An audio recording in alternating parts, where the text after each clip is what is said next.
La bombilla de Thomas Edison.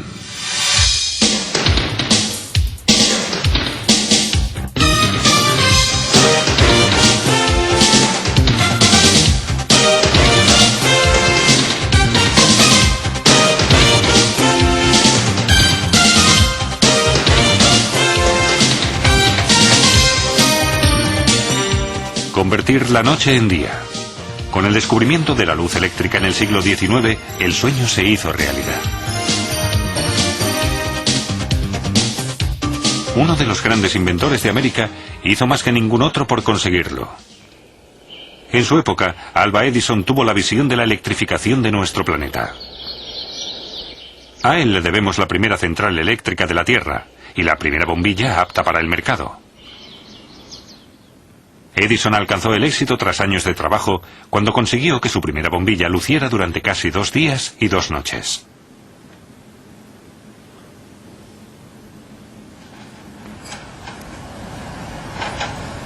Algún tiempo antes había abierto en Menlo Park, a las afueras de Nueva York, una fábrica de inventos única. Entre otras muchas cosas, él y su ayudante inventaron allí el fonógrafo, un precursor del tocadiscos. Más tarde, Edison abordó su proyecto más ambicioso. Quería sustituir el alumbrado de gas por luz eléctrica. Primero, buscó un material para el filamento de la bombilla, pero sabía que la bombilla era solo el primer paso. Sin una red eléctrica general, no podría competir seriamente con el extendido suministro de gas. Pall Mall, la sofisticada calle de Londres en 1807, cuando se encendió por primera vez el alumbrado de gas. Había casi 50.000 lámparas de gas por todo Londres. La red de distribución llegaba a tiendas y viviendas privadas. Inglaterra fue la pionera. Después se unieron otros países. A principios del siglo XIX, las lámparas de gas se extendieron a todo el mundo sin competidores, hasta que llegó la luz eléctrica de arco. Una descarga entre 2 barras de carbón, sometidas a una corriente, se hace visible en forma de arco eléctrico. Por su enorme rendimiento lumínico, en muchas calles y plazas se pusieron lámparas de arco eléctrico en lugar del alumbrado de gas, como aquí, en Berlín. Sin embargo, para las viviendas su luz era muy clara y poco económica.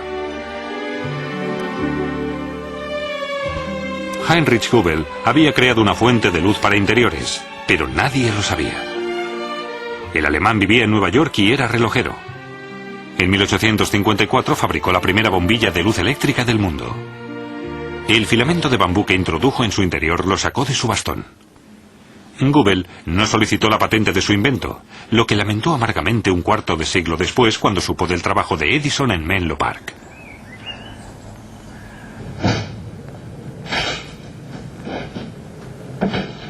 Al empezar, Edison no sabía lo del filamento de bambú de Goebel. Acababa de fundar, con un capital social de $300.000, la Edison Electric Light Company. Su laboratorio funcionaba a pleno rendimiento. Contrató a 40 empleados para que trabajaran en bombillas y generadores.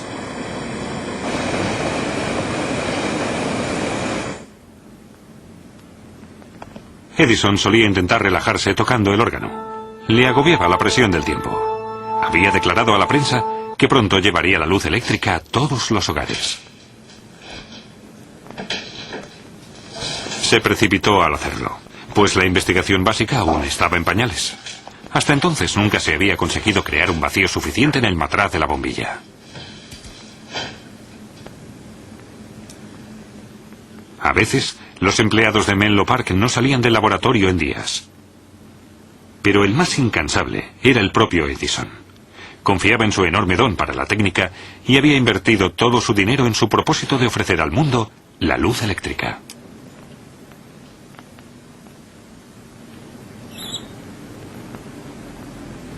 Edison y su mejor trabajador, el físico Francis Upton, seguían intentando avanzar en su búsqueda del vacío máximo. Con una bomba de mercurio, Upton consiguió reducir la presión del matraz a 1/1000ª parte de una atmósfera.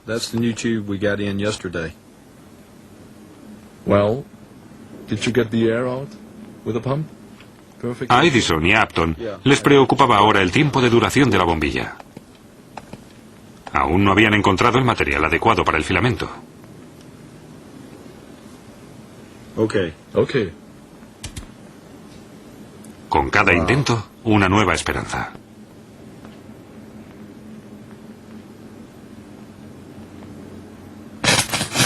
Y una nueva decepción. Experimentó con cientos de filamentos de metales como el platino y el iridio. Edison siguió investigando impasible y decidió probar suerte con fibras carbonizadas. Se encargó de que le llegaran hasta 6.000 tipos de fibras naturales de todos los puntos del mundo y probó sistemáticamente si eran aptas como filamento de la bombilla. Mientras tanto, Upton iba teniendo sus encontronazos con la electricidad.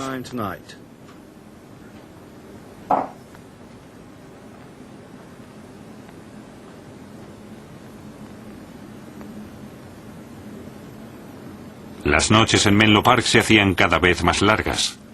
Upton no quería dejar en la estacada a su jefe. El momento de rendirse ya había pasado. Edison no dudó nunca que el momento del éxito llegaría tarde o temprano.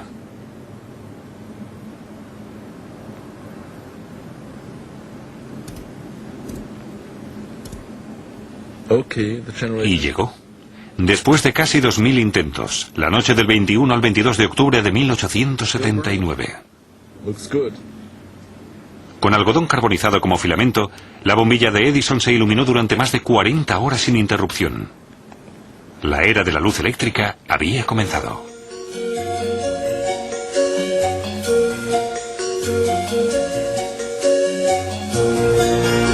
Esas 40 horas cambiaron el mundo. Edison, el mago de Menlo Park, se hizo mundialmente famoso. Quería demostrar que su invento también funcionaba a gran escala. En mayo de 1880, dotó al barco de vapor Columbia de una instalación completa de luz eléctrica. Para sustituir completamente el alumbrado de gas, Edison creó un sistema completo de suministro eléctrico. Todos los elementos encajaban entre ellos: el generador, el cable, el enchufe y la lámpara en sí. Crear una central eléctrica era ahora su principal objetivo, y luchó mucho por conseguirlo. En 1882 construyó por fin la primera central eléctrica del mundo en Pearl Street, Nueva York.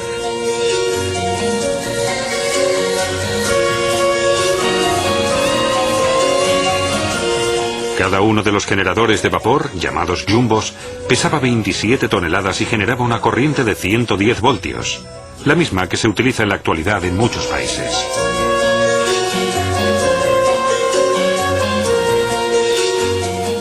La central de Nueva York suministraba corriente a casi 5.000 bombillas. Edison había conseguido un logro pionero. Solo necesitó 3 años para aplicar a la vida real su principio de la bombilla de incandescencia.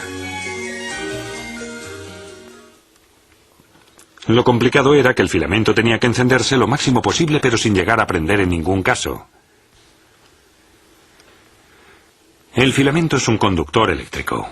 Cuando fluye la corriente, los electrones chocan con los átomos al pasar, y de ese choque se desprende parte de su energía.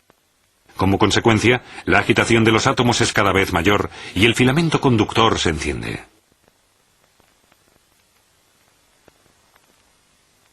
Como a mayores temperaturas el filamento de carbono va aumentando su conductividad y con ella aumenta también la intensidad de la corriente, Edison tuvo que limitar la fuente de energía eléctrica. Si no, el filamento se fundiría. Al principio, los filamentos de Edison tendían a pulverizarse y en el matraz se formaba carbonilla. Para resolverlo, más tarde se recubrieron los filamentos de metal, con lo que se podía dejar de limitar la corriente eléctrica.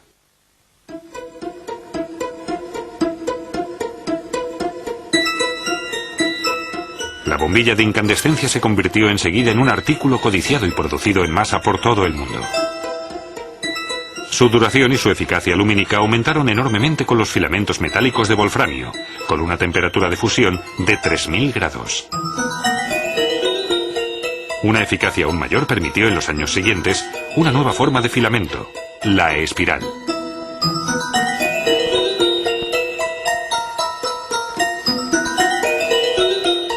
Más tarde, se sustituiría por otra forma derivada de ella, la espiral doble.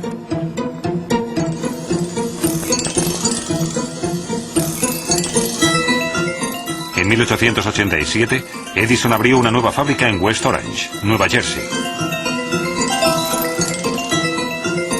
Hasta los años 90 del siglo XIX, su nuevo consorcio, la Edison General Electric Company, tuvo el monopolio de la producción de bombillas.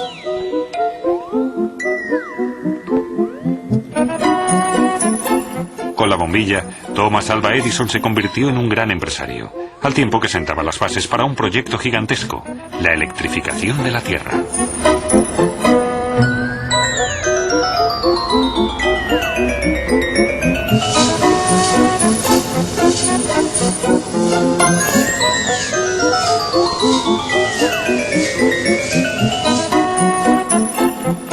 Se levantaron redes eléctricas en todo el mundo.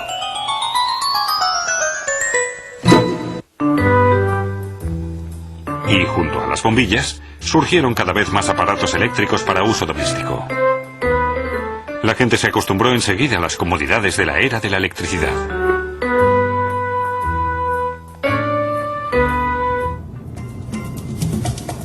Las Vegas de noche.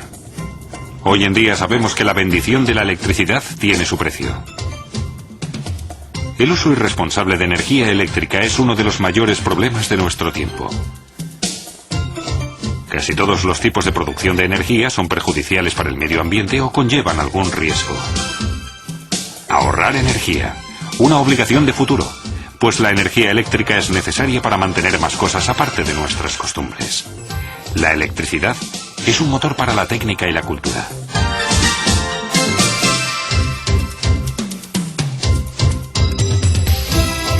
Las empresas utilizan reclamos de luz coloristas como carta de presentación. Estilizados cuerpos luminosos de diseño decoran algunas casas como carísimas muestras de determinados gustos. Una diversidad de luces con historia. En los años 60 surgieron las luces halógenas para los vehículos. Debido a su enorme eficacia luminosa y su larga duración, en la actualidad se utilizan con fines muy diversos. Los tubos fluorescentes se crearon a principios del siglo XX y se remontan al principio de la descarga eléctrica.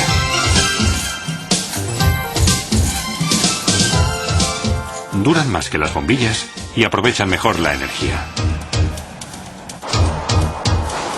Antes, los tubos fluorescentes solo emitían una luz sobria y fría, por lo que se usaban sobre todo en sitios públicos y oficinas.